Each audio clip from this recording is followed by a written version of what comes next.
Friends, इस video में आज हम आपकी इंग्लिश का लेवल चेक करने वाले हैं और हम ये देखने वाले हैं कि आपका माइंड कितना ट्रेंड है इंग्लिश बोलने के लिए और समझने के लिए। तो फ्रेंड्स, मैं आज आपको 30 सेंटेंसेस दे रही हूँ। इसे आपको इंग्लिश से हिंदी में ट्रांसलेट करना है और देखना है कि क्या आप इसे ट्रांसलेट कर पा रहे हैं या नहीं।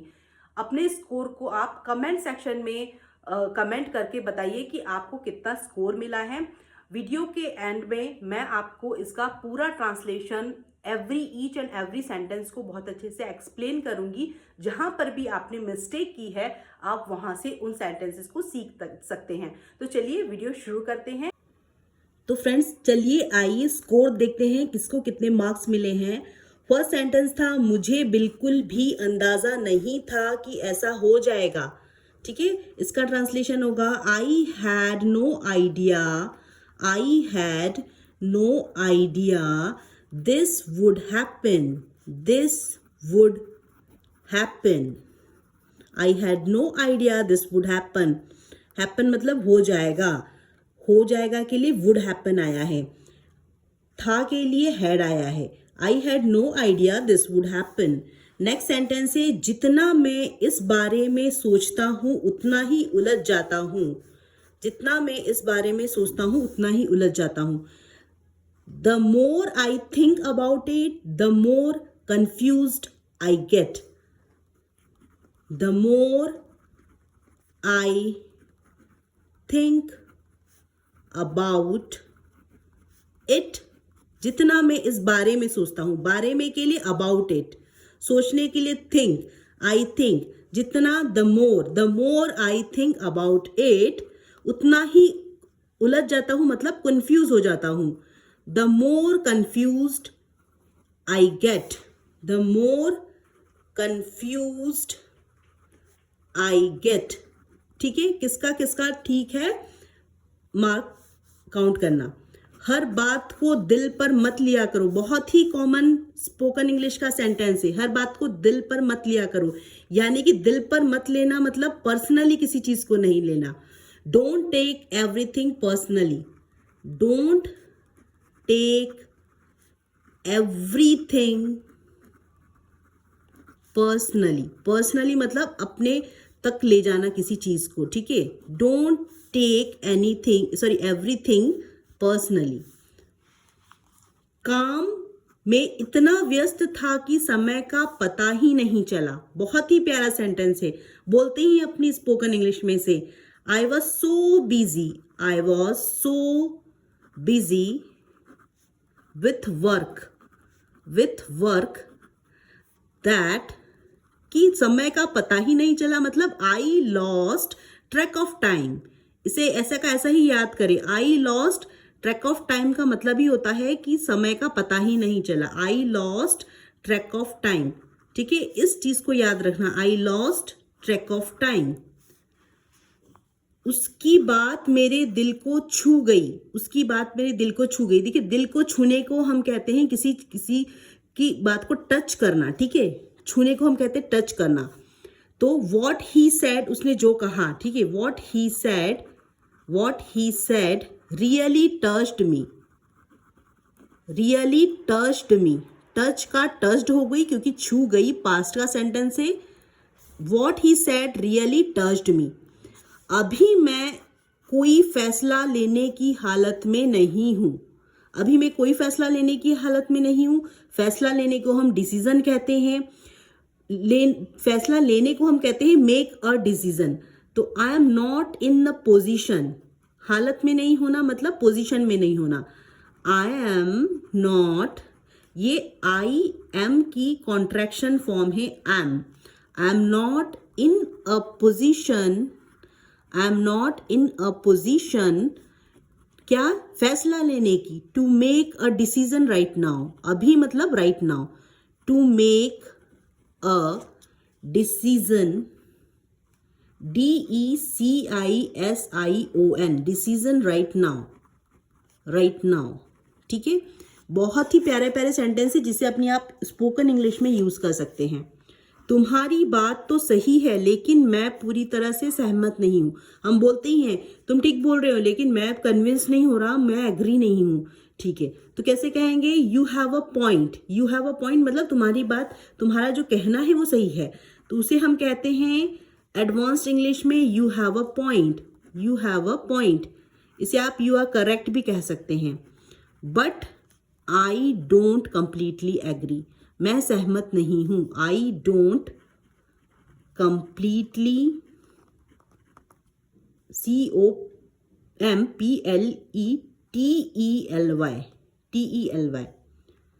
ठीक है, कंप्लीटली एग्री। एग्री मतलब सहमत होना है। कभी कभी चुप रहना ही सबसे अच्छा जवाब होता है। कभी कभी को हम कहेंगे समटाइम्स। चुप रहना, silence is the best answer. सबसे अच्छा जवाब is the best answer. Sometimes silence, चुप रहने को कहेंगे silence. Silence is the best answer, is the best answer. कभी कभी चुप रहना सबसे ज्यादा अच्छा होता है, जवाब होता है silence is the best answer. मैंने अपनी तरफ से पूरी कोशिश की थी। ये बहुत ही प्यारा स्पोकन इंग्लिश का सेंटेंस है, इसे इनकॉर्पोरेट करें। देखिए किस किस को मार्क मिले हैं। I did my best. I did इसलिए आया है क्योंकि कोशिश की थी पास्ट का सेंटेंस है। आई डिड माई बेस्ट, मैंने अपना बेस्ट एफर्ट दिया। I did my best. यह बात मुझे बहुत देर से समझ आई। समझ आई मतलब उसे बहुत देर से रियलाइज हुआ, तो आई रियलाइज्ड दिस, इस बात को I realise this a little too late. I realise this a little too late. वह हमेशा मदद के लिए तैयार रहता है। He is always willing to help. तैयार रहने को कहते हैं इच्छा रहना, हमेशा उसकी इच्छा रहती है कि हर किसी की वो मदद करे, तो ही इज ऑलवेज विलिंग कहते हैं इसे। He is always willing to help. He is always willing to help. अगर आगे बढ़ना है तो अपने कंफर्ट जोन से बाहर निकलना होगा। ये बहुत ही प्यारा सेंटेंस है, यूज करें स्पोकन इंग्लिश में। अगर आगे बढ़ना है, if you want to grow, आगे बढ़ना है मतलब ग्रो करना चाहते हो। If you want to grow, तो अपने कंफर्ट जोन से बाहर निकलना होगा। You need to step out. निकलना मतलब स्टेप आउट करना होगा, निकलना होगा। You need to step out of your comfort zone. You need to step out, क्या कहेंगे? स्टेप आउट मतलब बाहर निकलना। इस वोकैबुलरी को याद करें। You need to step out of your comfort zone. You need to step out of your comfort zone. अब देखिए नेक्स्ट है, मैं इतना बड़ा जोखिम नहीं ले सकता, मतलब मैं इतना बड़ा रिस्क नहीं ले सकता। तो आई कांट अफोर्ड करना, इसे कहते हैं अफोर्ड करना। I can't afford to take such a big risk. बहुत ही कॉमन सेंटेंस है, हम यूज ही करते हैं इसे अपनी बोलचाल की भाषा में। I can't afford to take such a big risk. I can't afford to take such a big risk. एक और सेंटेंस देखिए नेक्स्ट, मामला जितना दिख रहा है उससे कहीं ज्यादा पेचीदा है। देखिए पेचीदा होना मतलब कॉम्प्लिकेटेड होना। It is more complicated then it looks. It is more complicated then it looks. अब देखिए एक और सेंटेंस है उसका, उसकी वजह से मुझे आखिरी वक्त पर अपना प्लान बदलना पड़ा। ये बोलते ही हम, देखो तुम्हारी वजह से मेरा प्लान कैंसिल हो गया, मुझे तुम्हारी वजह से मेरा प्लान को चेंज करना पड़ा। तो किसी भी काम को करने के लिए हम मेक यूज करते हैं, पास्ट है इसीलिए मेड यूज होगा। तो ही मेड मी चेंज, उसने मेरा प्लान बदला दिया। He made me change my plans at the last minute. He made me change my plans at the last minute. At the last minute.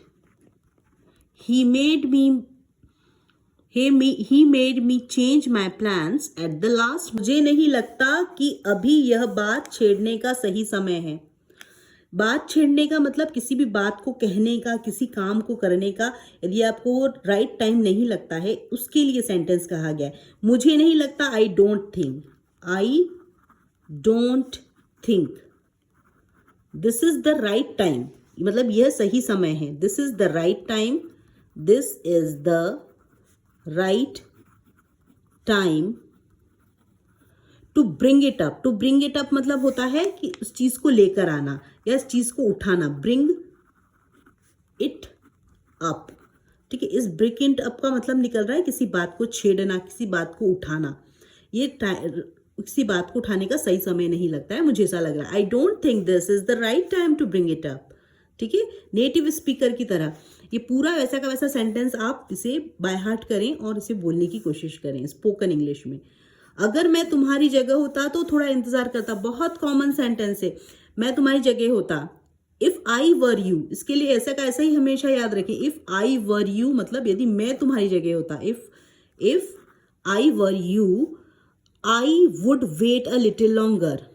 I would wait a little longer. Longer मतलब मैं थोड़ा, little longer मतलब थोड़ा इंतजार करना. आई would wait, मैं करता. I would wait a little longer, मैं थोड़ा इंतजार करता. If I were you, I would wait a little longer. ठीक है, आखिरकार हमें इसका हल मिल ही गया. हल मिल गया मतलब सोल्यूशन मिल गया हमको. आखिरकार मतलब finally. We finally found a solution. We finally found a solution. We finally found a solution. उसकी सफलता के पीछे सालों की मेहनत है. उसकी सफलता के पीछे सालों की मेहनत है. His success is the result of years of hard work. His success is the result of, सालों की मेहनत is the result of years of hard work. Result of years, सालों की मेहनत. Result of years of hard work. His success is the result of years of hard work. सालों की मेहनत. धीरे धीरे मुझे इस नई दिनचर्या की आदत पड़ गई. देखिए, नई दिनचर्या मतलब नया रूटीन. ठीक है, तो धीरे धीरे मतलब आई एम ग्रेजुअली, आदत पड़ रही है मतलब गेटिंग यूज्ड टू, वो यूज्ड टू हो रहा है this new routine.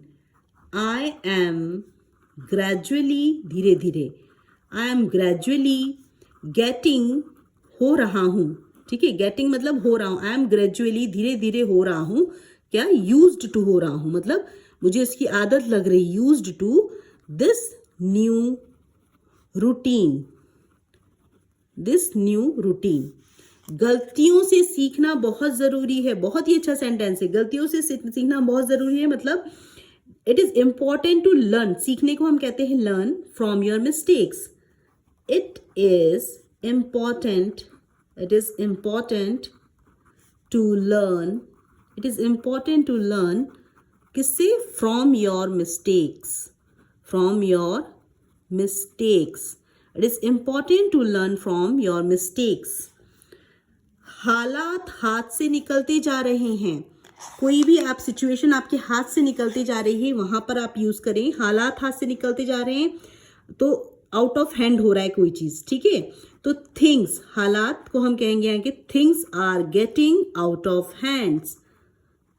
Things are getting, GETTING, things are getting out of hand. Things are getting out of hand. मैंने उसे कई बार समझाया लेकिन कोई फायदा नहीं हुआ. I have explain it to him several times. कई बार मतलब सेवरल टाइम्स. कोई फायदा नहीं हुआ but it did not help. कोई फायदा नहीं होगा क्या कहेंगे? But it didn't help. तो आई हैव मतलब मैं उसे बहुत बार समझा चुका हूँ, एक्सप्लेन कर चुका हूँ। आई हैव एक्सप्लेन्ड इट, इस बात को, टू हिम, उसको, लड़के के लिए बोल रहे हैं तो हिम, लड़की के लिए आएगा तो हर। I have explained it to him, कितनी बार? सेवरल टाइम्स, कई बार, several times, but it did not help. ये ऐसा का ऐसा ही बोले, कोई फायदा नहीं हुआ, but it did not help. ठीक है, यह अनुभव मेरी उम्मीद से कहीं बेहतर निकला। मतलब कोई एक्सपीरियंस था, आपने उससे ज़्यादा एक्सपेक्टेशन रखी थी, उससे और ज़्यादा अच्छा हुआ। तो क्या कहेंगे? कोई अनुभव मतलब आपका एक्सपीरियंस, दिस एक्सपीरियंस, उम्मीद से बेहतर निकलना मतलब turn out to be much better. और उम्मीद मतलब I expected, then I expected, this experience, PERIENCE,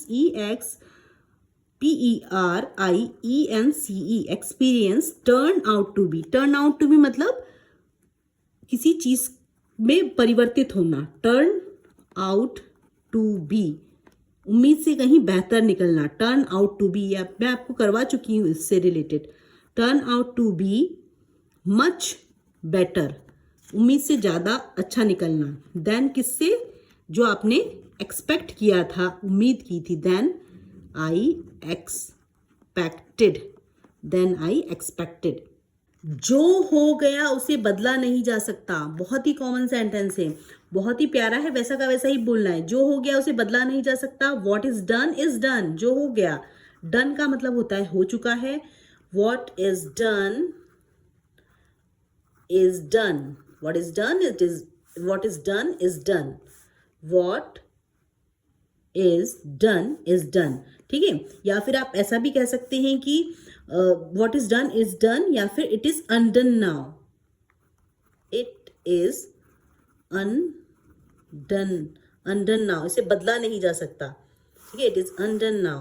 ठीक है, तो what is done it is done, it is undone now, अब इसे बदला नहीं जा सकता। तो what is done is done, ये वाला आप यूज करें, ये भी ठीक है। बात सिर्फ पैसों की नहीं है। ठीक है, बात सिर्फ पैसों की नहीं है, कैसे कहेंगे? It is not just about the money, it is not just about the money, about the money, it is not just about the money, बात सिर्फ पैसों की नहीं है। मैंने ये फैसला सोच समझ कर लिया है।